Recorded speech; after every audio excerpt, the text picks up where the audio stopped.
Mayong adlaw, katawan sa Dios, sa Archdiocese sa Osamis, sa ngalan sa tong talahuron nga Arsobispo, si Archbishop Martin Sarmiento Khumubadidi, ug sa kahugpungan sa tibuok kaparian dinhi sa lokal nga simbahan sa Osamis, kini si Reverend Father Eman Pudyutan ang maghatod kaninyo sa atong pagpamalandong bahin sa Ebanghelyo karong adlaw. Nga igsoon ko ni Kristo, adlaw karon nga Sabado, Mayo 3, 2025. Ug karong adlaw atong gisaulog ang kapistahan sa duha ka mga apostoles ni Hesus, si San Felipe ug si San Tiago. Kani si Santiago mao ni siya ang igsuon ni Juan.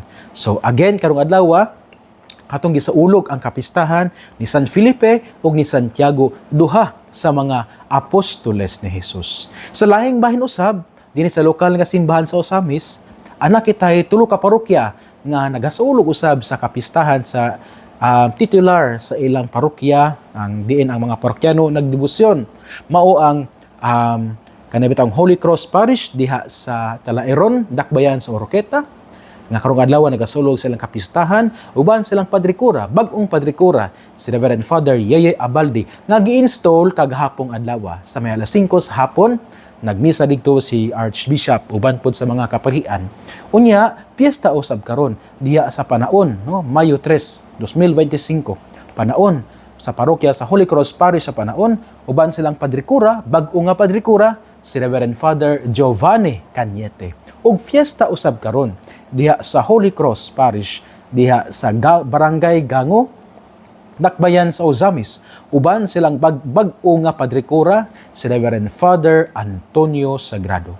Busa sa mga parokyano ug sa ilang padrikura diha sa Gango, diha sa Panaon ug diha sa Talaeron, happy fiesta kaninyo karong adlaw.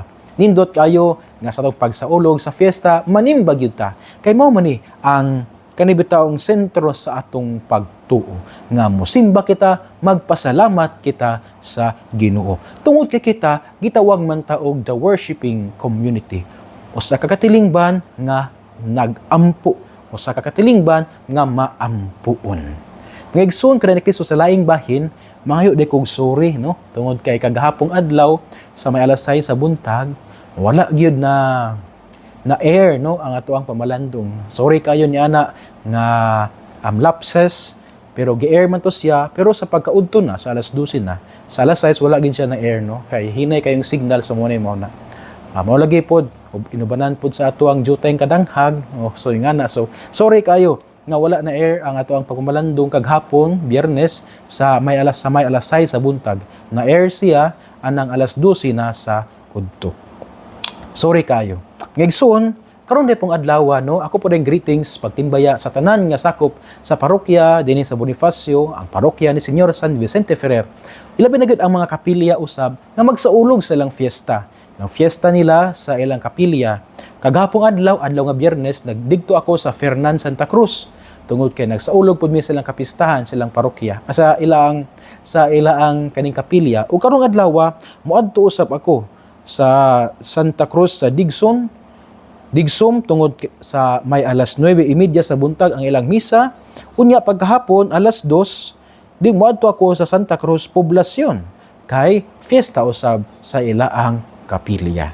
So mo ni siya labi na sa mga kapilya nga sakop sa Santa Cruz Digsom ug sa Santa Cruz Poblacion, sa Santa Cruz Fernan usab, happy fiesta kaninyong tanan. Nindot nga kay kagahapong adlaw nagmisa man ako dito sa Santa Cruz Fernan. Taghan kayong mga tao. Lingaw kayo niya. Nindot kayo niya. Napo ko'y gibunyagan 5 ka buok. So muna sa mga igsoon ko na ni Kristo na karong adlaw nagasaulog ta sa kapistahan sa Santa Cruz. Well, ang kadaugan sa krus ato ang sulugon sa September 14. Pero gisaulog nato ni karong adlaw sanglit mo man ang tradisyon sa atong simbahan nga ato bitaw gisulog karong adlaw. Unya related man po ni siya sa kinabuhi ni Reina Elena nga siya mao ang inahan ni Constantino, Emperador Constantino. Tungod kay ila ang nakaplagan ang krus, karon manggong adlaw nila nakaplagan ang krus. Ang krus din gilansang ang atong Ginoo sa pag-adto nila sa Jerusalem. So konektado siya mga na dinhi sa atong lokal nga simbahan sa Osamis atong gisaulog karong adlaw, Mayo 3. Mga igsoon ko rin ni Kristo ning adlaw nga Sabado, arita sa atong ebanghelyo nga atong pagakutloon sumala sa ebanghelyo ni San Juan. Himayaon ikaw o Ginoo. Si Jesus miingon ngadto kang Tomas, ako ang dalan, ang kamatuoran ug ang kinabuhi. Walay makaadto sa Amahan kun dili moagi kanako. Karon nga nakaila na kamo kanako, makaila usab kamo sa akong Amahan. Ug sukad karon nakaila na kamo kaniya ug nakakita kaniya. Si Felipe miingon kaniya, Ginoo, ipakita kanamo ang Amahan ug igo na kanamo. Sa Jesus mitubag, dugay na akong nakig-uban kaninyong tanan ug wala ka pa ba gihapon makaila kanako, Felipe? Ang nakakita kanako, nakakita usab sa Amahan. Busa, nganong nag-ingon ka man, ipakita kanamo ang Amahan. Wala ka ba mutuo, Felipe, nga ako anaa sa Amahan, ug ang Amahan ania kanako? Wala magikan kanako ang mga pulong nga gisulti ko kaninyo. Ang Amahan nga ania kanako, nagbuhat sa iyang kaugalingong buluhaton. Tuuhin ninyo nga ako anaa sa Amahan, ug nga ang Amahan ania kanako. Kung dili panuo kamo kanako tungod ni ining mga buhat. Sultihan ko kamo, ang mutuo kanako magbuhat sa akong gibuhat. O magbuhat siya labaw pa niini, kay muadto man ako sa Amahan. O buhaton ko bisan unsa ang inyong pangayoon sa akong ngalan, aron himayaon ang Amahan pinaagi sa anak. Kung mangayo kamo bisag unsa sa akong ngalan, buhaton ko kini. Nga igsuon ang ebanghelyo sa Ginoo. Daygon ikaw o Kristo. Ang atong ebanghelyo no atong gikutlo sumala sa ebanghelyo ni San Juan kapitulo 14 unya versikulo 6 hangtod sa 14. Diin atong nadungog nga anaay dialogo nga nahitabo between kang Jesus o kang Felipe, usa sa mga tinun-an ni Jesus. Tungod kay nangutana man si Felipe kung ipakita ni Jesus kaniya ang Amahan o kana igo na siya. Unya gi-explain ni Jesus nga siya o ang Amahan usara. Og ang misyon ni Jesus mao gayud ang gisugo kaniya sa Amahan. Ang mga pulong ni Jesus mao ang mga pulong nga gustong isulti sa Amahan sa kalibutan. Tungod kay si Jesus ug ang Amahan matud pa ni Jesus sa atong ebanghelyo usara man sila. Pero mga igsuon ang atong pagpamalandong dili na to i-focus sa usa ka nindot kayo nga linya ba nga giingon ni Jesus. Di ba maingon man si Jesus nga siya ug ang Amahan usara ug ang misyon ni Jesus ang iyang gibuhat mao man gayud ang ipabuhat kaniya sa Amahan, di ba? Nya ni dire nindot kayo ang giingon ni Kristo. Ingon si Kristo nga ang mutuo kanako magbuhat sa akong gibuhat. Hindot kay mga igsuon ba ang giingon ni Kristo sa itong ebanghelyo. Ingon siya nga ang mutuo kanako magbuhat sa akong gibuhat. Kita biyang tanan no, nabunyagan kitang kanang mga binunyagan, gitawag bitaw og mga Kristiyanos.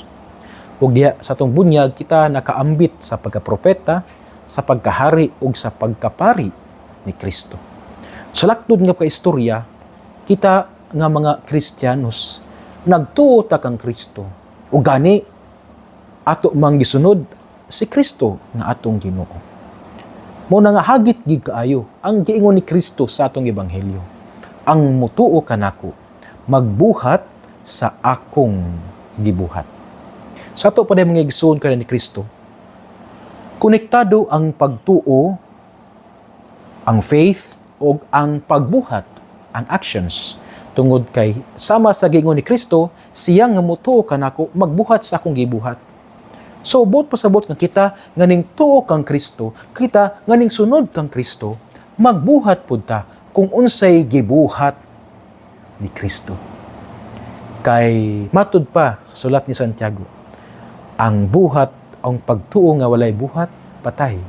Kung atong basihan usab ang gisulti ni Kristo sa ebanghelyo, ang pagtuo nga dili mo buhat sa buhat ni Jesus, patay. Ang pagtuo nga dili mo buhat sa gibuhat ni Kristo, dili ka na tinuod nga pagtuo. Ug siya nga musunod kang Kristo, siya nga mingsunod kang Kristo. Kung dili siya mo buhat sa gibuhat ni Kristo, dili si Kristo ang iyang gisunod. Busa nindot kay mga igsoon nga ato ang pamalandungan diya sa kinabuhi. Labi na sa ato bitawng kinabuhi nga binunyagan, labi na nga kita ning sunod kang Kristo. Ato ba pong gibuhat ang mga gibuhat ni Kristo? For example, ang buhat sa paghigugma. Si Kristo nahigugma hangtod sa katapusan. Ug yan ang gugma iyang gihatag ang iyang kaugalingon. Karon andam bata nga mubuhat sa maniini. Andam bata mo sakripisyo alang sa itong mga hinigugma. Alang sa mga bana, andam ba mo sakripisyo alang sa kaayuhan sa ilang pamilya? Andam ba biyaan ang mga bisyo? Andam ba nga kanabitawng maningkamot gayud aron nga ma-provide ang panginahanglan sa pamilya? Alang sa mga asawa, andam ba pud sila nga mo sakripisyo alang sa ilang mga anak? Andam ba nga ilang biyaan nila ang ilaang bitawng kanabitawng gitawang tug mga luho, mga mahalon nga mga butang, mahalon nga mga bag, mahalon nga mga sinina ug mga makeup alang sa ilaang mga anak? Ang mga anak, andam ba pud mo sakripisyo alang sa ilang pamilya? Andam ba pud mo sakripisyo ang mga anak aron nga makigtambayayong sa sakripisyo sa ginikanan? Andam ba ang mga anak nga biyaan ang babag diha sa pag-eskwela? Andam ba ang mga anak nga biyaan unsay mga dautan nga mga butang nga dako og epekto sa ilaang kinabuhi sa umaabot? Andam ba biyaan sa mga anak ang magbarkada-barkada sa dili maayong mga butang, magbuhat sa dili maayong mga butang? Kung andam na nga buhaton ni o kung gibuhat na nato ning tanan, makaingon jud ta nga kita tinuod nga ning tuo kang Kristo. Kay ang tawo nga tinuod nga ning tuo kang Kristo magbuhat sa iyaang gibuhat.